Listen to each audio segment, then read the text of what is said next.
எல்லாருக்கும் வணக்கங்க. உங்க எல்லாரையும் 666 மந்த்ரா யூடியூப் சேனல் வாயிலாக மறுபடியும் சந்திப்பதில் எனக்கு ரொம்ப ரொம்ப சந்தோஷம். தொடர்ந்து நம்மளுடைய சேனல் மூலமாக ஆன்மீகம் சார்ந்த பல அரிய தகவல்களை பதிவேற்றம் செய்து கொண்டிருக்கிறோம். நீண்ட நாட்களுக்கு பிறகு நம்மளுடைய சேனலில் பதிவேற்றம் பண்ணுறோம். ஒரு வெகு நீண்ட இடைவெளி அப்படின்னு சொல்லலாம். இனிமேல் இந்த இடைவெளி இருக்காது. ரெகுலராக பதிவுகள் வரும். உங்களுக்கு பயன் தரக்கூடிய ஆன்மீக பதிவுகள் அத்துணையும் வரும். பார்த்து அதன்படி செய்து சிறந்த பலனினை அடைந்திடுங்கள்.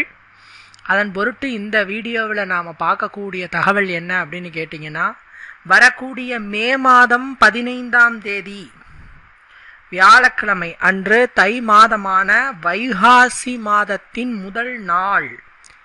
இந்த வைகாசி ஃபர்ஸ்ட் டே நாம் செய்யக்கூடிய மிக முக்கியமான ஒரு வழிபாட்டை பற்றி சொல்ல போகிறேன். இந்த தீப வழிபாட்டை நீங்கள் செஞ்சீங்க அப்படின்னு சொன்னால் உங்களுக்கு இருக்கக்கூடிய சகல விதமான பிரச்சனைகளும் கதிரவனை கண்ட பனி போல விலகிவிடும். உதாரணத்துக்கு திருமண தடை, வீடு நிலம் வாங்கிறதுல இருக்கிற தடை, பூமி தடைன்னு இதை சொல்லுவோம். சில பேரால் எவ்வளவு முயற்சிகளை செய்தாலும் அவர்களால் பூமி வாங்க முடியாது, மனை வாங்க முடியாது. அது சில தோஷமாகவே வரும். ஜாதகத்திலே செவ்வாய் கெட்டு விட்டாலோ அல்லது 4வது இடம் கெட்டு விட்டாலோ அவர்களுக்கு நிலம் வீடு வாகனம் பிராப்தம் அமையாது. புரியுதுங்களா?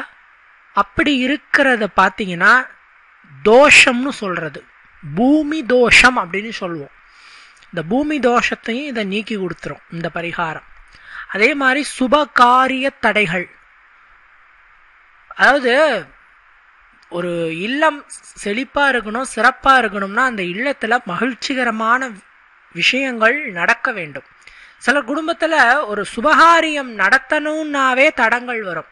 சுபகாரிய பேச்சுக்களை தொடங்கினாலே பிரச்சனை வரும். அபசகுணம் மாதிரி ஸ்டார்ட் பண்ணும் போதே அதை ஸ்டார்ட் பண்ணும் போதே ஸ்டாப் பண்ற மாதிரியான விவாதங்கள் தான் வரும். இந்த மாதிரியான சூழ்நிலைகள்ல பல பேர் என்னங்கன்னு பார்க்கும்போது சுபகாரிய தடை அப்படிங்கிற ஒரு விஷயம் இருக்கும். ஜாதகத்திலே சுக்கிரன் கெட்டுவிட்டால்,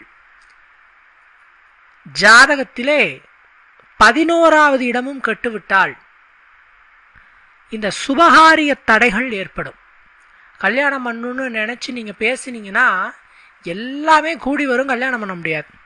ஒரு கிரகப்பிரவேசம் பண்ணலான்னு ஆரம்பிச்சிங்கன்னா கிரகப்பிரவேசம் பண்றதுக்குள்ள போதும் ஆயிடும். அது கடைசியா நாம் மட்டும் ஒரு 4 பேர் பண்ணிக்கலாங்கிற லெவலுக்கு வந்துடும். சரிங்களா? வீட்டில் ஒரு மகிழ்ச்சிகரமான காரியங்கள் செய்ய முடியாது. இதையும் இது நீக்கி கொடுக்கும்.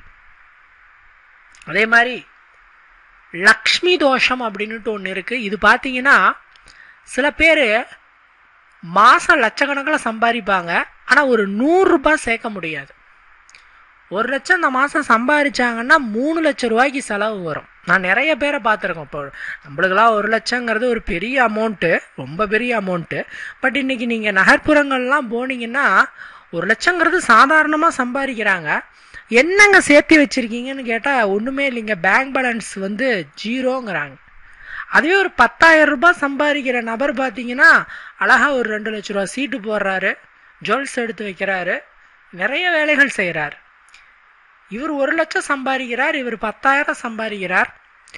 ஆனால் சேமிப்புங்கிறது 10,000 ரூபாய் சம்பாதிக்கிறவர்கிட்ட தான் வருது, அந்த 1 லட்சம் சம்பாதிக்கிறவர்கிட்ட வரமாட்டேங்குது. ஏன்னு கேட்டால் இதை லக்ஷ்மி தோஷம்னு சொல்லுவோம். சுக்கிரன் கெட்டாலோ புதன் கெட்டாலோ ஜாதகத்தில் 2ஆம் இடம் கெட்டு போனாலோ வரக்கூடிய வருமானம் வீண் விரயமாகும். வருமானத்தை அனுபவிக்க முடியாத சூழ்நிலை ஏற்படும். சம்பாதிக்கிறது எதுக்குங்க? சேர்த்து வைக்கணும், அதை சௌகரியமா அனுபவிக்கணும். இதுக்கு தானே இந்த அனுபவிக்கக்கூடிய பிராப்தத்தை கொடுக்காமல் செலவு பண்ணுவதற்கான யோகத்தை கொடுக்கக்கூடியதுதான். ஜாதகத்தில் 6வது இடம் வலுத்திருந்தால் கடன் வாங்கிக்கிட்டே இருப்பீங்க. கடன்கார ஜாதகம்னு சொல்றது யோக ஜாதகம். அப்படிதான் நீங்க கேள்விப்பட்டிருப்பீங்க. ஆனா கடன் வாங்கி யோகம் அடையிற ஜாதகம் 6ஆம் இடம் பலமா இருந்துச்சுன்னா அவர் கடன் வாங்கிக்கிட்டே இருப்பார். அது மாதிரி இப்படிப்பட்ட பலவிதமான தோஷங்களுக்கும் வருமானம் இல்லை என்று சொல்லுபவர்களுக்கும் இந்த ஒரு எளிமையான பரிகாரம் வைகாசி மாதத்தின் முதல் நாள் செய்யக்கூடியது. கண்டிப்பாலும் இதை செஞ்சீங்கன்னா இந்த வருடம் முழுவதும் உங்களுக்கு செழிப்பான யோகம் இருந்து கொண்டே இருக்கும், பணவரவு இருந்துகிட்டே இருக்கும், லக்ஷ்மி கடாட்சம் இருந்துகிட்டே இருக்கும். அதாவது இல்லை என்று சொல்லும் அளவிற்கு, அதாவது சொல்லாத அளவிற்கு உங்களுக்கு சிறப்பான பலன்கள் கிடைக்கும். எது கேட்டாலும் நம்மகிட்ட ஓகேங்க இருக்கு, இப்போ ஒரு 1000 ரூபாய் கையில் இருக்கா அப்படின்னு கேட்டால் இருக்கு அப்படிங்கிற அளவுக்கு யோகத்தை கொடுக்கக்கூடியதாக தான் இந்த ஒரு பரிகாரம் அமையும். ஸோ மனம் கூடாமல் செய்யுங்க, சிறப்பான நலன்கள் உண்டு. இது ஆண்கள் பெண்கள் இருபாலரும் செய்யலாம், இவர்கள் தான் செய்ய வேண்டும் என்று இல்லை. இது வியாழக்கிழமை வருது, குரு பகவானுக்கு உரிய தினம்தான் வியாழக்கிழமை தினம். குரு பார்க்க கோடி நன்மை அப்படின்னு சொல்லுவாங்க, குரு அருளே திருவருள்னு சொல்லுவாங்க, குரு பலமே சிறப்புன்னு சொல்லுவாங்க. நவகிரகங்கள்ல குருவினுடைய பங்கு மிக அதிகமானது. குருவை பார்த்தீங்கன்னா சிவனோட ஒப்பிடு செய்கிறோம். நவகிரகங்கள்ல ஒவ்வொரு கிரகமும் ஒவ்வொரு தெய்வத்தோட ஒப்பிடு பண்றோம். அப்படி குரு பகவானை பார்த்தீங்கன்னா சிவகடாட்சமாக சொல்லுகிறோம், முக்கண்ணன் நாயகனாக குருவை சொல்லுகிறோம், இயற்கை சுபராக சொல்லுகிறோம். பேர்பட்ட சிறப்பு வாய்ந்த குரு பகவானை இந்த வைகாசி மாதம் முதல் நாள் வியாழக்கிழமை அன்று மாலை 6 மணிக்கு மேல் நீங்கள் வழிபாடு செய்ய வேண்டும். அது என்னங்க 6 மணிக்கு மேல அப்படின்னு கேட்டீங்கன்னா, பொதுவா சிவபெருமானினுடைய வேலை என்பது பிரதோஷ நேரத்து தான் அவருடைய வழிபாட்டுக்கான நேரமா சொல்றோம். இந்த பிரதோஷ டைம் அப்படிங்கிறது சூரியன் மறைவதற்கு 1.5 மணி நேரத்திற்கு முன்பும் 1.5 மணி நேரத்திற்கு பின்பும் இருக்கிற நேரத்தை தான் பிரதோஷ நேரம் என்று சொல்லுகிறோம். ஏன்னா நிறைய பேருக்கு பிரதோஷம்னா என்ன, பிரதோஷ நேரம்னா என்னன்னே தெரியாம இருக்கு. பிரதோஷ நேரம் டெய்லியுமே வரும், தினமுமே பிரதோஷ நேரம் வரும். ஆனா பிரதோஷம் என்பது வளர்பிறைக்கு ஒன்று வரும், தேய்பிறைக்கு ஒன்று வரும். பிரதோஷம் என்பது என்ன, சிவனார் ஆலகால விஷத்தை உண்டு மயக்க நிலை தெளிந்து ஆனந்த தாண்டவத்தை நிகழ்த்திய நேரம் தான் பிரதோஷ நேரம். அந்த நிகழ்வு எப்பொழுது நடந்ததோ அதுதான் பிரதோஷ நாள். அதனால இந்த வளர்பிறை தேய்பிறை திதி 2ல ஒவ்வொன்றும் வரும். ஆனா பிரதோஷ டைமிங் டெய்லியுமே வரும், சூரியன் மறைவதற்கு 1.5 மணி நேரம் முன்பும் பின்பும். நம் இந்திய நேரத்தின்படி ஒரு தோராயமான கணக்கீடுன்னு பார்த்தீங்கன்னா தினமும் மாலை 6 மணிக்கு சூரிய அஸ்தமனம் என்று வைத்துக் கொள்கிறோம். காலையில 6 மணிக்கு சூரியன் உதிக்குதுன்னு வைக்கிறோம், மாலையில 6 மணிக்கு மறையுதுன்னு வைக்கிறோம். அப்படி பார்த்தா 4:30 மணியிலிருந்து 6 மணிக்குள் ஒரு பிரதோஷ நேரமாகவும் 6 மணியிலிருந்து 7:30 மணிக்குள் ஒரு பிரதோஷ நேரமாகவும் சொல்லுகிறோம். 6 மணிக்கு மேல பொதுவா சிவாலயங்கள்ல பிரதோஷ வழிபாடுகள் பிரதோஷத்துக்கான பூஜை செய்ய மாட்டாங்க. ஏன்னா அந்திகால பூஜை அப்ப செய்வாங்க. 6 மணிக்கு மேல எல்லா கோயில்லையுமே அந்திகால பூஜை நடக்கும். அதனால அந்த பிரதோஷ பூஜை செய்ய மாட்டாங்க. அதனாலதான் சொல்றது என்னன்னா, எப்பயுமே இன்னைக்கு பிரதோஷம்னா 6 மணிக்குள்ளாரையே இறைவனை பிரார்த்திச்சிருங்க அப்படின்னு சொல்றது. இந்த வழிபாட்டை நீங்க 6 மணிக்கு மேல செய்யலாம், ஏன்னா பிரதோஷ டைமிங்ல தான் செய்யறோம். பிளஸ் சந்திரப்பிறை வந்ததுக்கு அப்புறம் செய்யணும், சந்திரன் வானல தோன்றணும், அப்புறம் தான் இதை செய்ய முடியும். ஏன்னா சிவ வழிபாடு, சிவன் சந்திரன் இவங்கெல்லாம் பார்த்தீங்கன்னா பிறை சூடியவன் அப்படின்னு பேரு, சிவனாருக்கு பிறை சூடியவன் பேரு. ஜாதகத்துல சந்திர பலம் எந்த அளவுக்கு சிறப்புன்னா, ஒரு உதாரணம், சின்ன உதாரணம் சொல்றேன். நீங்களோ அல்லது உங்களை சுத்தி இருக்கிறவங்களோ யாரா இருந்தாலும் சரி பௌர்ணமியில பிறந்திருந்திருந்தீங்கன்னா,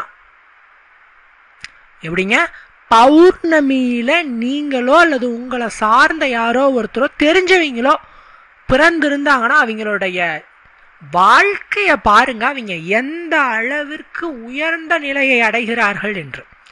பௌர்ணமியில் ஒரு குழந்தை ஜனித்தது என்று சொன்னால் அந்த குழந்தையை அதிர்ஷ்ட குழந்தை என்று சொல்லுகிறோம். குருவை போல 100 மடங்கு பலம் பொருந்தியவர் பௌர்ணமி சந்திரன். அந்த பௌர்ணமி சந்திரன் நல்ல நிலையில இருக்கணுங்கிறது 2வது விஷயம். இருந்தாலும் அவர் முழு பிரகாசத்தோடு இருந்து விட்டார்னா அவருடைய பிரகாசத்தை யாராலையும் தடுக்கவே முடியாது. அதனால பௌர்ணமி என்பது யோகம். ஏன்னா இதை ஒரு உதாரணத்துக்கு சொல்றேன்னா சந்திரனோட பலத்தை சொல்றதுக்காக இதை நான் சொன்னேன். அப்பேற்பட்ட அந்த சந்திரனை பிறையில் சூடியவர் முக்கண்ணன், ஆதியந்தம் இல்லாத சிவபெருமான். இந்த சிவ வழிபாட்டுக்கு சந்திரப்பிறை வந்ததுக்கு அப்புறம் இந்த விளக்கை ஏற்றுறதுதான் உத்தமம். வைகாசி 1ஆம் தேதி விசாலக்கிழமை மாலை 6 மணிக்கு மேல சந்திரன் வந்த பிறகு பூஜை அறையில ஒரு தீபத்தை ஏற்றி, ஒரு காமாட்சி அம்மன் விளக்கை ஒன்று ஏற்றிட்டு ஒரு தேங்காயை ஒன்று எடுத்துக்கோங்க. ஒரு தேங்காயை எடுத்து உடைச்சுக்கோங்க, 2 பக்கமும் வச்சுக்கோங்க. வெற்றிலை பாக்கு வச்சுக்கோங்க. வெற்றிலை வைக்க வேண்டும். எந்த ஒரு பூஜைக்கும் பரிகாரத்துக்கும் வெற்றிலை வைக்கணும். வெற்றி பிளஸ் இலை வெற்றிலை. வெற்றியை கொடுக்கக்கூடிய இலை வெற்றிலை. ஏன் ஒரு சுபகாரியத்துக்கு வெத்தலையை வைக்கிறோம்? வெற்றிலை வச்சா வெற்றிலை. இதுக்கு ஒரு கதையே இருக்கு. ஆஞ்சநேயர் சீதா பிராட்டியை பார்க்கும் பொழுது தாயானவள் அசோகவனத்திலே வெற்றிலை கொடி படர்ந்த மரத்துக்கு அடியிலே அமர்ந்து கொண்டிருக்கிறாள். தேவி ஆஞ்சநேயர் பார்த்து கும்பிட்ட உடனே தேவி என்ன பண்றதுன்னு புரியாம மரத்தை சூழ்ந்திருந்த அந்த வெத்தலை கொடியை எடுத்து அப்படியே ஆஞ்சநேயருக்கு சாற்றி, ஆஞ்சநேயா, இன்று முதல் இந்த இலை வெற்றிலை, உன்னுடைய வெற்றியை குறிப்பதற்காக நான் போட்ட இந்த இலை வெற்றிலை என்று நாமப்படும். இந்த வெற்றிலையை யார் உனக்கு சாட்டுகிறாரோ அவர்களினுடைய வேண்டுதல்களை நீ வெற்றியாக்கி கொடுக்க வேண்டும். மேலும் இந்த வெற்றிலையை சுபகாரியங்கள்ல எதற்கு வைத்தாலும் அந்த சுபகாரியங்கள்ல தடைகள் இல்லாமல் அது வெற்றிகரமாக நிறைவேறும் அப்படின்னு பல வரங்களை இந்த வெற்றிலைக்கு சீதா பிராட்டி கொடுக்கிறார். அன்படி பார்த்தோம் என்று சொன்னால் இந்த வெற்றிலை பாக்கு அதை நாம வச்சுக்கணும்.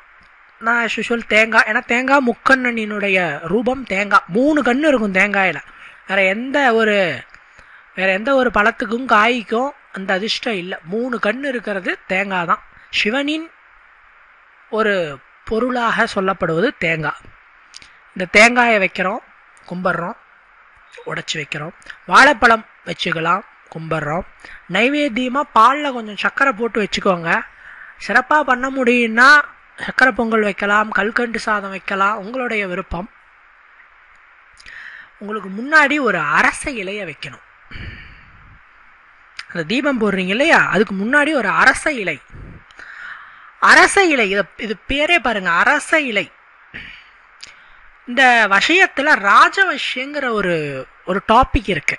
என்னங்க ராஜவசியம் அப்படின்னா, அரசனை போல நீங்கள் வாழ வேண்டும் என்றால் ராஜவசியம் சித்திக்க வேண்டும். இந்த ராஜ வசியம் உங்களுக்கு சித்திக்க வேண்டும் என்றால் அதற்கு அரச இலை பயன்படும். அரச மரத்தை தினமும் சுத்திட்டு பிள்ளையார கும்பிட்டு போங்க, போற காரியெல்லாம் சக்சஸ் ஆகும். அந்த ஒரு சக்தி அரச மரத்துக்கு இருக்கு, அரச இலைக்கு இருக்கு. ஏன்னா பல பேருக்கு இந்த ரகசியம் தெரியாது.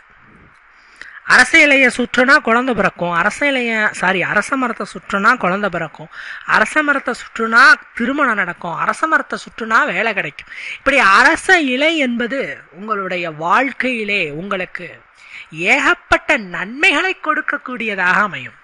பேர்பட்ட அந்த அரச மரத்திலிருந்து கிடைக்கிற அந்த இலை, அரச இலை நீங்க எடுத்து வச்சுட்டு நுனி வடக்கு பார்த்த மாதிரி இருக்கணும். அப்படிங்க அரச இலையில நுனி இருக்கு இல்லையா, அந்த நுனி வடக்கு பார்த்த மாதிரி இருக்க வேண்டும். வடக்கு பார்த்த மாதிரி வச்சுட்டு இந்த அரச இலைக்கு மேல மஞ்சளை உருட்டி வைக்க வேண்டும். மஞ்சள் இருக்கு இல்லையா, அதை உருட்டி வைக்கணும். உருண்டையா உருட்டி வச்சு அந்த மஞ்சள் மேல ஒரு புது மண் அகழ் விளக்க வைக்கணும். 1000 விளக்குகள் பூமியில் இருந்தாலும், வெள்ளி விளக்கு, செம்பு விளக்கு, பித்தளை விளக்கு என்று எத்தனை விளக்குகள் இருந்தாலும் மண்ணால் செய்யப்பட்ட விளக்கு அதுவே அதி உத்தமமானது என்று சாஸ்திரம் சொல்லுகிறது. மண்ணுக்கு அந்த சக்தி இருக்கு. இந்த மண்ணால் செய்யப்பட்ட விளக்கு தான் தெய்வங்களுக்கு உகந்தது. ஸோ அந்த மண் அகல் விளக்க வந்து இந்த மஞ்சள் உருண்டை இருக்கு இல்லையா, இந்த மஞ்சள் உருண்டைக்கு மேல வச்சுட்டு இந்த அகல் விளக்குக்குள்ள பசு நெய் ஊற்றிக்கணும். சுத்தமான பசு நெய் ஊற்றிட்டு அதுல பஞ்சு திரி போடணும். இந்த பஞ்சு திரியும் எப்படி போடணும், 2 திரிய ஒன்னா திரிச்சு போடணும். இது வந்து பல பேருக்கு தெரியாது. நிறைய பேர் நான் பார்த்துருக்கேன், தீபம் போடுவாங்க, ஒரு விளக்கா போடுவாங்க. தீபத்தில் பார்த்தீங்கன்னா ஒரு திரி போடுவாங்க. இது தவறு. 2 திரிய ஒன்னா திரிச்சு அதை தான் தீபமா போடணும். இப்படி நீங்க தீபம் போட்டுட்டு கும்பிட்டுட்டு இந்த தீபத்தை 6 மணிக்கு மேல ஏற்றிட்டு ஓம் சந்திரமௌலீஸ்வராய நமக, ஓம் சந்திரமௌலீஸ்வராய நமக, ஓம் சந்திரமௌலீஸ்வராய நமக எனும் இந்த மந்திரத்தை 108 முறை பாராயணம் செய்ய வேண்டும். இது பாத்தீங்கன்னா சந்திரனை பிறையில் சூடிய சிவபெருமானை சந்திரமௌலீஸ்வரர் என்று நாம் சொல்லுகிறோம்.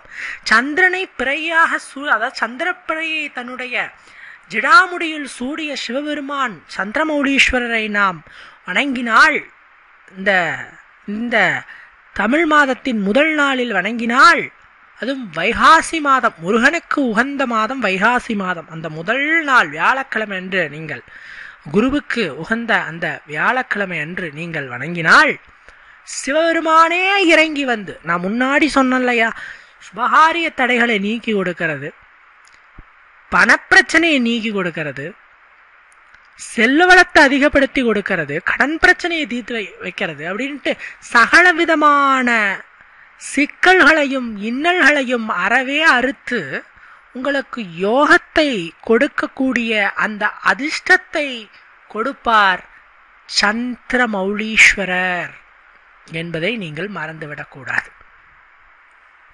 சரிங்களா? இப்போ இவ்வளவுதான் பரிகாரம், இவ்வளவுதான். ஆனா ஒரே ஒரு விஷயம், இந்த தீபம் தானாக அணையக்கூடாது.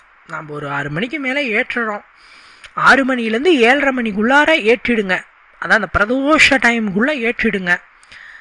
அதே மாதிரி அமர்த்துதலுங்கிறது உங்க கையில தான் இருக்கு. ஒரு தீபத்தை எந்த அளவுக்கு நீங்க ஏற்றி வைக்கிறீங்களோ அந்த அளவுக்கு அந்த தீபத்தை நாம குளிரூட்டுவது என்பது மிக முக்கியமானது. தீபம் தானாக அந்த திரி முழுவதும் எரிந்து கருகி அணையக்கூடாது. அப்படி அணைஞ்சா குடும்பத்துக்கு ஆகாது. பல பேர் என்ன பண்றாங்க, காலையில எந்திரிக்கிறாங்க, தீபம் போடுறாங்க, ஏதாவது வேலைக்கு போயிடுறாங்க, மதியானம் வராங்க, அது அப்படியே கருகி அணைஞ்சு போயிருக்கு. இது தோஷத்தை ஏற்படுத்தக்கூடியதா அமையும். இது வந்து அவ்வளவு நல்லதல்ல. ஸோ என்ன பண்றோன்னு கேட்டீங்கன்னா, இந்த தீபத்தை ஏற்றி வச்சுட்டு 1 மணி நேரமோ 2 மணி நேரம் உங்களுடைய வசதிக்கு ஏற்ப எரிய விட்டு ஒரு புஷ்பத்தையோ கல்கண்டையோ வைத்து அந்த தீபத்தை அழகாக அமர்த்தி விடுங்கள். எவ்வளோ ஈஸியா இருக்கு பாத்தீங்களா இந்த வழிபாடு. இது வந்து எளிமையான வழிபாடு. அடுத்த நாள் காலையில அந்த விளக்கை எடுத்து வச்சுக்கோங்க தனியா. அந்த மஞ்சளை மட்டும் எடுத்து தண்ணீல கரைச்சி, ஒரு பக்கெட் சுத்தமான தண்ணியில கரைச்சிக்கிட்டு நீங்க வந்து வீட்டுக்கு முன்னாடி தெளிக்கலாம், வீட்டுக்குள்ள தெளிக்கலாம், தொழில் ஸ்தாபனங்கள் இருந்ததுன்னு சொன்னா அங்க தெளிக்கலாம். இப்படி நீங்க தெளித்தீர்கள் என்று சொன்னால் அந்த இடத்தில் இருக்கக்கூடிய சகல விதமான பீடைகளும் அதே மாதிரி தோஷங்களும் பிரச்சனைகளும் நீங்கி அந்த இடத்திலே ஒரு மிகப்பெரிய அளவுக்கு சுபங்கள் ஏற்படும். மிகப்பெரிய அளவுக்கு ஒரு பாசிட்டிவ் வைப்ரேஷன் ஆகியவை ஏற்படுவதை உங்களாலே பார்க்க முடியும். ஆச்சுங்களா? இதை வந்து கண்டிப்பாக செய்யுங்க. சிறப்பான நலன்களும் பலன்களும் உண்டு. அன்னைக்கு முடிஞ்சதுன்னா சிவன் கோயிலுக்கு போயிட்டு வந்துருங்க. ஈவினிங் சிவனை கும்பிட்டு வந்துருங்க. ஒரு முடியலங்கிறவங்க காலையில் நேரமாகவே எந்திரிச்சு போயிட்டு கும்பிட்டு வந்துருங்க. ஏன்னா எப்பயுமே சொல்கிறேங்க, மாதத்தின் முதல் நாள் சிவ வழிபாடு செஞ்சீங்கன்னா அந்த மாதம் முழுவதும் எந்த கிரக தோஷத்தின் பாதிப்புகளும் இருக்கவே இருக்காது. நவகிரகங்களும் எப்படி சடன்னு சடுகுடானாலும் சரி, உங்களுக்கு அந்த மாதத்தின் முதல் நாள் செய்யக்கூடிய சிவ வழிபாடு உங்களுக்கு மாதம் முழுவதும் உங்களை ரட்சித்து காக்கும் என்பதில் எந்த விதமான ஐயமும் இல்லை. ஸோ இந்த வீடியோ பதிவில் இந்த வைகாசி மாதத்தின் முதல் நாள் செய்யக்கூடிய ஒரு சிறப்பான வழிபாட்டை பற்றி பார்த்தோம். கண்டிப்பாக உங்களுக்கு பயன் தரக்கூடிய வகையில் இந்த வீடியோ இருக்குன்னு நான் நம்புகிறேன். மற்றொரு பதிவில் சந்திக்கலாம். நன்றி, வணக்கம்.